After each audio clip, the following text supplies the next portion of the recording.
Hello, ladies and gentlemen. Welcome back to the Robin's Nest. Boy, oh boy, did we have a wild weekend of motorsports. I mean, across the spectrum. Everything aside from Supercross, which ended basically how it's ended since the season started. Jet Lawrence smoking everybody. But aside from that, man, everything else was nuts. So we're not going to spend a whole lot of time building it up. No reason to. Let's just go ahead and get right into it. If you enjoy listening to me talk about motorsports, racing, telling stories, whatever, make sure to like, subscribe, leave a comment, turn on notifications, share this video. As I've mentioned in every video since it happened, we're under a copyright strike currently with YouTube. No fault of theirs, completely our fault. But if you could, spread the word, let people know about the channel, it'd be much appreciated. Our reach is basically non-existent at this point. So, if you're interested in diecast cars, t-shirts, hats, auto parts, anything like that, make sure to check out our eBay. The link is in the description. Without further ado, let's go ahead and get into it.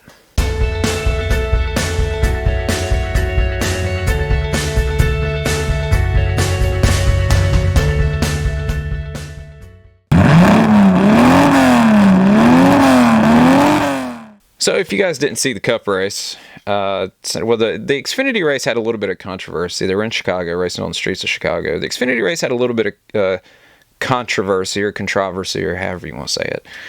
I'm so used to watching international motorsports that some of these words I get mixed up on. So, but anyways, the Xfinity race had a little bit of controversy because SVG was running an extra junior motorsports car, set on the pole, ran up front, and then had to get around Connor Zilic, his teammate, towards the end of the race, and kind of used Connor up on the last restart going in turn one. Now, from my perspective, in all these clips and all these instances and things that I'm talking about, I'll put the link in the description so you can go watch and see. Got to tread carefully with what we put in the video for the time being, so it'll be in the description if you want to check that out. But the way I look at what happened Saturday between SVG and Connor is Connor had every opportunity to let off the gas. I mean, you knew that Shane was going to open up the wheel and go out to the wall, and I think Shane was banking on Connor rolling out of it, so there wouldn't be contact, and there was slight contact. It wasn't much, and then Connor hit the fence, and that was all she wrote.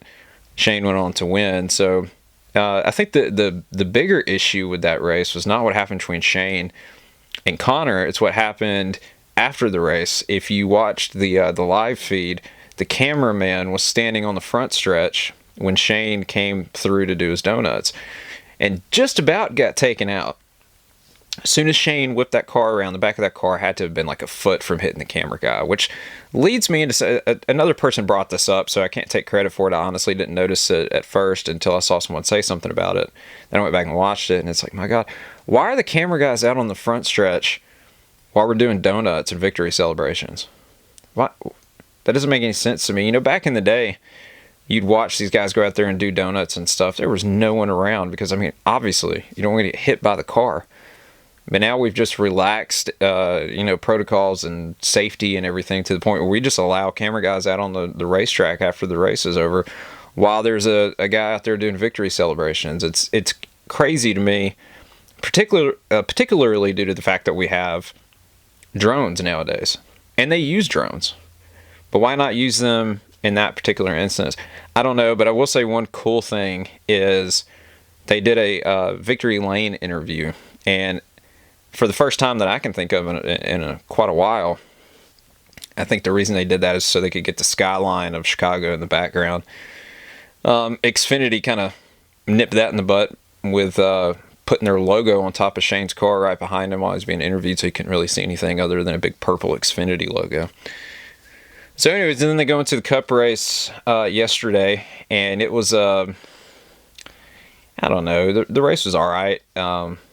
They had a big wreck towards the beginning, took out a whole bunch of cars, which took out Will Brown, which I hated because I wanted to see what Will could do. That car he's shown all weekend had a lot of speed. It was a College car, an extra College car, and it had a lot of speed. And so, Will comes from supercars like Shane, and so I'd assume that he was probably going to be pretty good. But when Carson wrecked and spun out, blocked the track. Will come around the corner and didn't see him and clobbered somebody, and that was the end of the race. But I think Will could be just as good as Shane, in NASCAR, given the opportunity. I would hate to see him leave. I know I give Red Bull and AAA a lot of crap for stinking up the show basically every week in supercars, but I still would hate to see him leave. It's an issue that supercars has currently, is what do we do to keep our talent in supercars, because these guys keep coming over to America. Jack Perkins was in the Xfinity race Saturday. Is going to be in the Xfinity race in Portland, if I'm not mistaken. Not that Jack's running full-time or anything, but nevertheless, he's not running full-time in supercars. But nevertheless, these guys, Cam Waters was in the truck race at Lime Rock, and he finished 4th or 5th or something like that. I don't want these guys to keep leaving Australia to come to NASCAR. There's nothing wrong with that, aside from the fact that, it's depleting it's making the field's not as deep in supercars once you start doing that. There's not exactly a rich crop of rookies, I think, in my personal opinion, in the Dunlop series that can jump into supercars right now and be successful right out of the gate. There's just not that many. And so we need those guys to stay in supercars, or that series it's going to be anemic, I guess is the best way to describe it. But the Cup race, Shane basically dominated all of it. And Michael McDowell led like the first 30 laps, I believe. And, if you go back and you watch it, I think Shane was just saving his stuff and letting Michael run out there because he would catch up to Michael, and then he wouldn't pass him and stuff like that. So I think he was just kind of cooling his stuff off. And that's nothing to take away from Michael. He did a great job. A lot of folks don't realize that Michael McDowell has a road racing background. He used to race in Grand Am and sports cars and stuff like that before coming to NASCAR. And so if he proved yesterday that if he's got a car that's capable of running up front, that he can run up there with them, with the best of them. And of course the throttle linkage broke. Of course, Michael's one of those guys it's like AJ. And I can tell you this with certainty because I've been an AJ Allmendinger fan, since his Champ Car days. Some of the worst luck I've ever seen a race car driver have. As far as AJ goes, some of that stuff was self-inflicted. Like back in 2012 with the Adderall deal that happened, and he lost the Penske ride. But Michael's got similar luck, and it's not great. Every once in a while, it'll pay off. Like when he won Daytona. But overall, he's just had some rotten luck in NASCAR. But the thing is, if you run up front long enough, it's going to come your way at some point. That's what's happened with AJ. He when he first came to NASCAR, it wasn't very good, and I think he'll even admit that. But you also have to look at it. He was a rookie driver. He's never run stock cars before with a rookie team and a rookie manufacturer. But if you put yourself in position, it'll eventually pay off. AJ's won a bunch of races. Michael won Daytona. You just got to keep putting yourself in that position. Inspire's becoming a better team every day, it seems like. Yeah, I know I'm getting off track of, the actual race itself yesterday. So Shane ended up winning. And there's a lot of controversy. Everybody's ticked off about the way that race ended. So when they had the big wreck, I think it was like on lap 3 or 4 or something like that, they red flagged the race because they had to put the barriers back in place. And so I don't remember the exact time limit that they spent on a red flag, but it was a pretty good minute. And so everyone's mad because coming to take the white flag, Cody Ware barreled into one of the corners and stuffed it in the tire barriers. Well, this was before SVG took the white, and they had plenty of time to throw the caution and I guess do an overtime finish. But they didn't do that. They waited till Shane passed the start-finish line, threw the caution, race is over. Now, a lot of people are saying that they did that because they wanted Shane to win, because it gives them a storyline, I guess. I don't really fully understand that, but, they just wanted Shane to win. I guess the storyline would be that he won both pole positions this weekend in both races. Okay, I get that. But I'm of the opinion, and I don't know this for certain because I haven't said anything, but just based off of past events, such as, I can't remember if it was last year or the year before, where they had a torrential downpour during the Xfinity race on Saturday. They had to red flag it. And then the city and NASCAR kind of butted heads over resuming the race, because what people don't understand is a track like Chicago, which is downtown, it's on the city streets, you have an allotted time window to get that race in. And it's like this in any series that races on street circuits. Ask anyone in IndyCar, it's the same thing. You have a time window in which to get that race in. And then get your crap loaded up and get out of there. That way they can open the streets back up. That's just a fact. And I don't know this for certain because no one said anything about it, but I believe, due to the red flag and the stoppage, earlier in the race, that their back was up against the wall time-wise on getting the race in and getting it completed. There was weather moving in as well, but I think it was more so the time frame of what they had to get the race in. But that leads to another issue, which is, I think it was like 15, 20 laps away from the end of the race, they threw the caution because someone in the infield had some sort of health emergency and they had to get the EMTs to them. Okay, but see, the fact that they had to stop the race in order to get EMTs across the racetrack to the infield, to me, is also crazy. That should have never been an issue. A, they should have had EMTs there, but B, like, what are we... if we're going to have to stop the race because of a potential health emergency, then we shouldn't have anyone in the infield to begin with. These races just, I feel like, from NASCAR's perspective, from the corporate side, are just not taken very seriously. I could be wrong, but it just feels to me like it's like they just don't care. Having to stop a race, I mean, you influence a lot of things when you throw a caution. Matt Weaver, I believe is his name. He's a reporter. He had mentioned on X, from the feedback that he's getting from everyone, or that he's seeing online, is that the yellow flag is supposed to be used, for a safety measure. If there's an unsafe environment on the racetrack, we'll throw the yellow. It's not supposed to be for an entertainment. It's not an entertainment method. And I agree with him. That's how it should be. But this is NASCAR, man. Like, they've used the caution as an entertainment tool, at least since Brian France was in place. Back in the mid-2000s, I remember an interview with Casey Kane, I think it was like 2006, where he was mad about a race. I think he lost the race because they threw a caution for nothing. A phantom debris caution. So they've been doing it for a long time. I don't get on that soapbox, but I have a problem personally with overtime. I think it's a gimmick, and it shouldn't exist in motorsports. So I don't have a problem with the way that the race ended. But I can understand the frustration from other people's perspective. If that's going to be a rule that you have in place, then don't do something that's just blatantly, that's as blatant as what that was. Like I said, I don't know what the reason was behind it. It could have been the weather, could have been the time frame. I lean more towards the time frame. And then it goes into another thing. They had Brandon Johnson at the racetrack this weekend, and they were parading him around. And this is the last week, or the last year of their contract. They have an option for an extension for 2 years.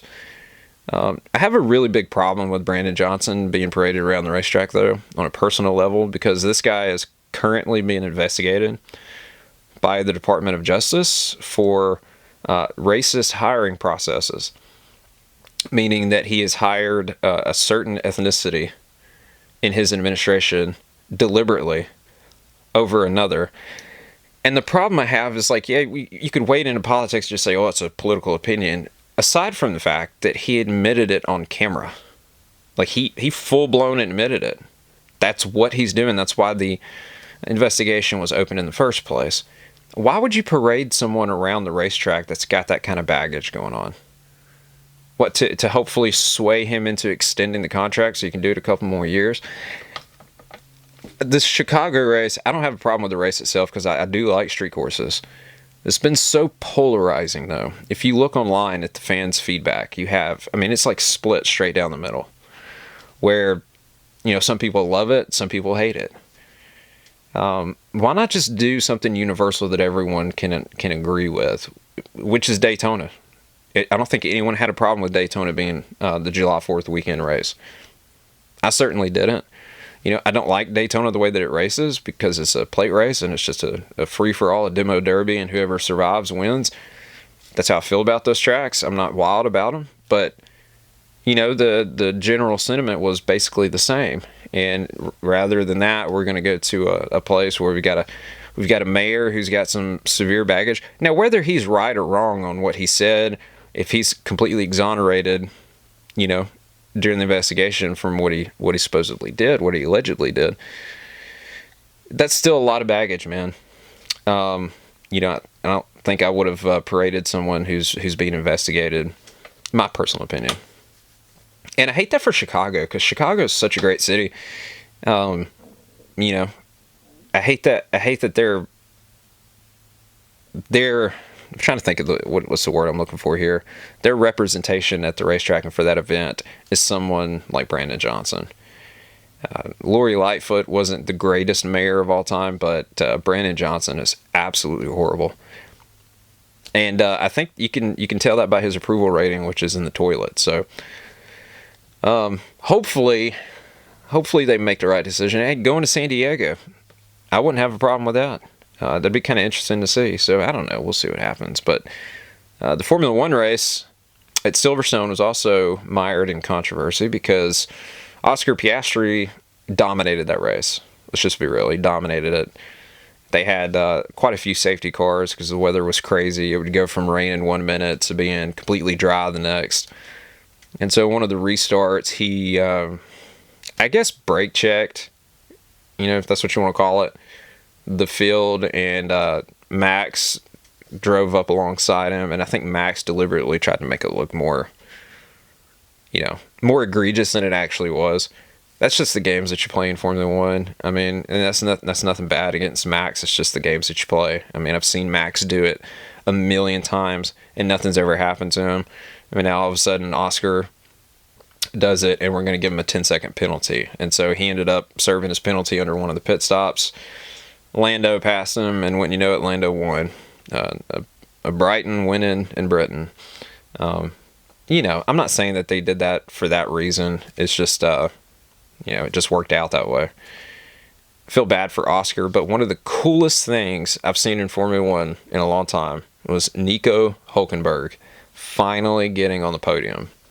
The dude's been in Formula One forever and has never got a podium. Now, Martin brought up, I can't remember the race, I think it might have been Brazil, several years ago. He was driving for Force India. Should have won that race, but gave it away with an ill-advised move late in that race. It cost him, but yeah, never been on the podium. And he took a Sauber, by the way.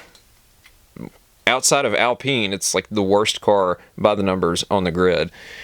And finished on the podium. And I would say that was because of the chaos with the rain and everything and the way that strategies all worked out. But he drove away from Lewis Hamilton at the end of the race there.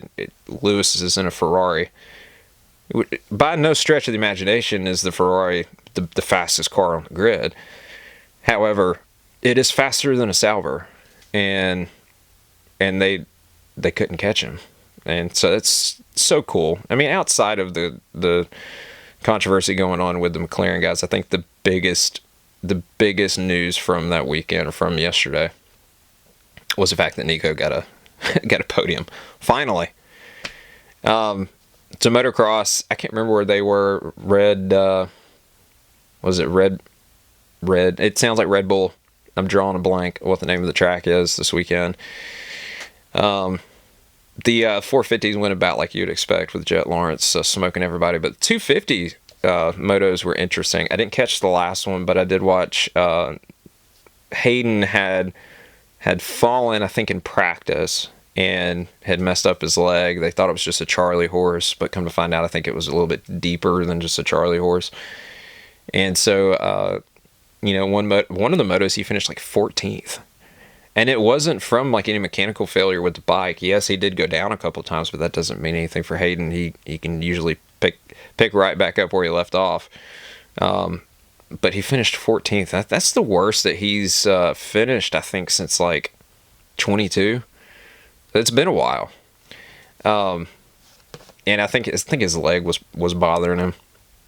But I'm ready to see Haiden make the jump to 450. I'm ready to see that.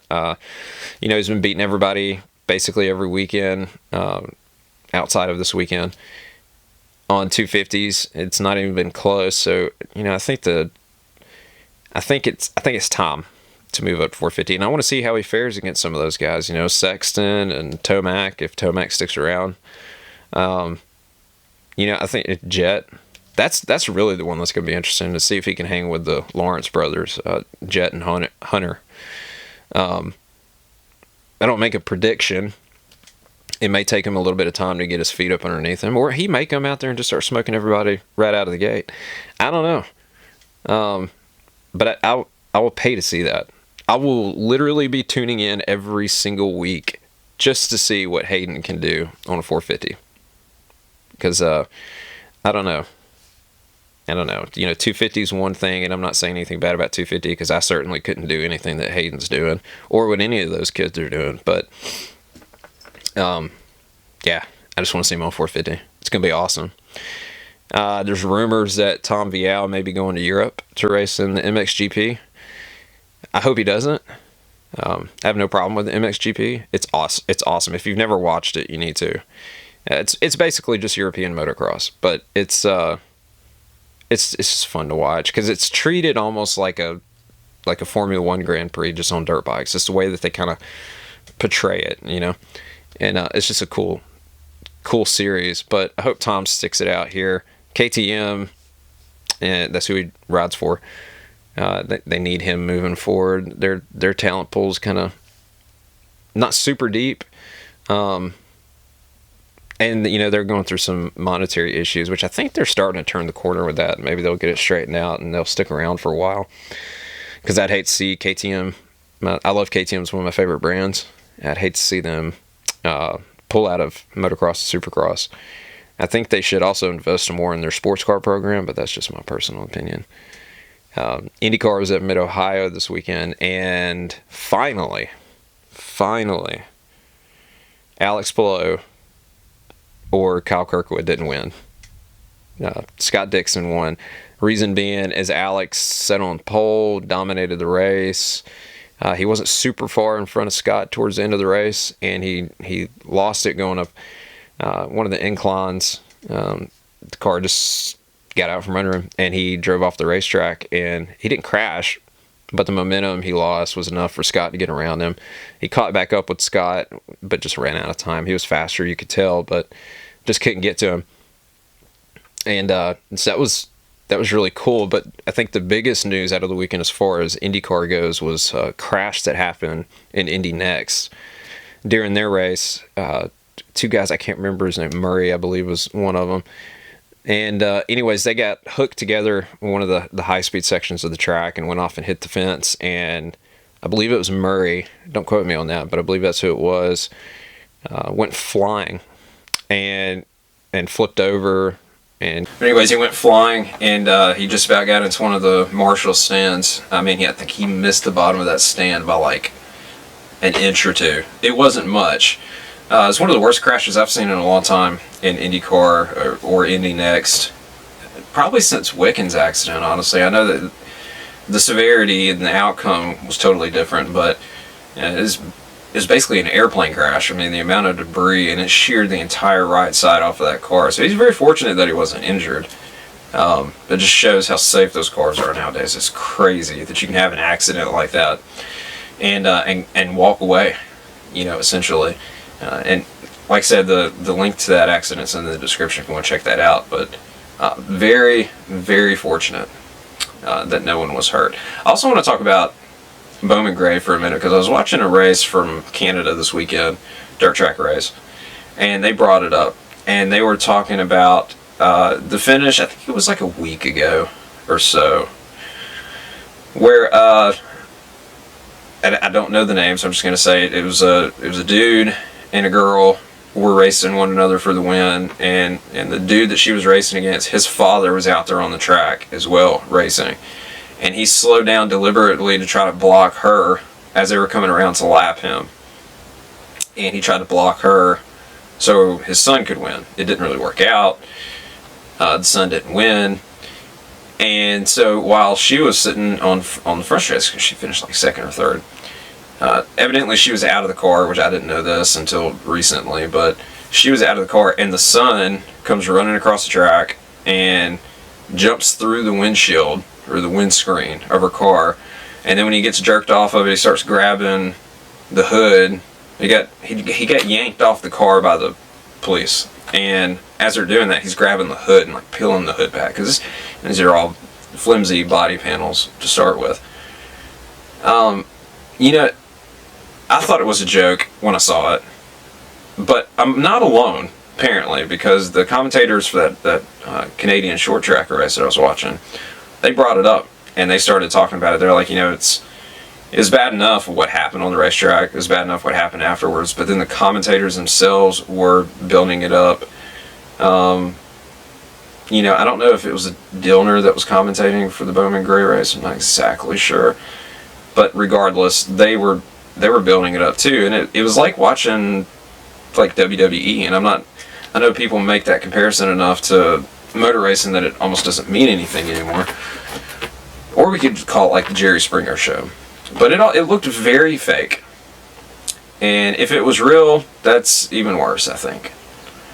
I think the commentators were building it up like it was an episode of Jerry Springer. It was just amateur and ridiculous all the way around. And I hate that for Bowman Gray. Now that's the reputation that it has now. It's kind of expected when you go watch a race at Bowman Gray that people are going to act like idiots. That track is historic, and it's been around for a very long time. And NASCAR used to race there back in the day before they came back. I think this year is the first year back there. It's a very historic racetrack. And for it to be turned into a joke by people acting like idiots is just, I hate to see that, man. Like, I would love to go to a race at Bowman Gray, but not to see the crap that happens out there now. It's nothing about the Bowman Gray is racing. You know, unless they, by some crazy chance, have a race where no one's deliberately crashing into each other after the race or during the race. You know, I've seen guys turn around and go backwards on the track and hit other guys. I've seen guys literally almost park it in the infield waiting for the other guy to come back around and then wipe him out. You know, that's not racing. And it's fine as long as you go into it knowing that what you're watching is not real. Okay? But the commentator's trying to build it up like it's an actual legitimate race. Yeah, no, come on. Come on. Just stop it with that nonsense. Stop it. That's the kind of crap that like has slowly started to creep into NASCAR. You know? Like, we care more about entertainment than legitimate motorsport. Some folks out there actually want to see some motorsports and they want to see racing. You know, some folks don't want to see people acting like 5-year-olds and jumping through windscreens of people's cars and yanking hoods off and all sort of kind of nonsense. It's just absolutely ridiculous. I hate it. And I hate it for Bowman Gray, most of all. Just the reputation that place has now. It's just ridiculous. But anyways, if you enjoyed listening to me ramble about motorsports, if you enjoy listening to me tell stories, stuff like that, make sure to like, subscribe, leave a comment, turn on notifications, share this video, tell everyone, shout it from the rooftops, tell your friends. Be much appreciated. If you're interested in diecast cars, t-shirts, hats, auto parts, anything like that, check out our eBay. And by the way, if you see something that you're interested in on the eBay store, you can shoot me an offer. I'm not gonna say no. So just shoot me an offer. I gotta get rid of some of this stuff, man. There's way too much stuff still sitting around here. So check that out. I appreciate you guys watching. Till next time, we'll see you. Peace.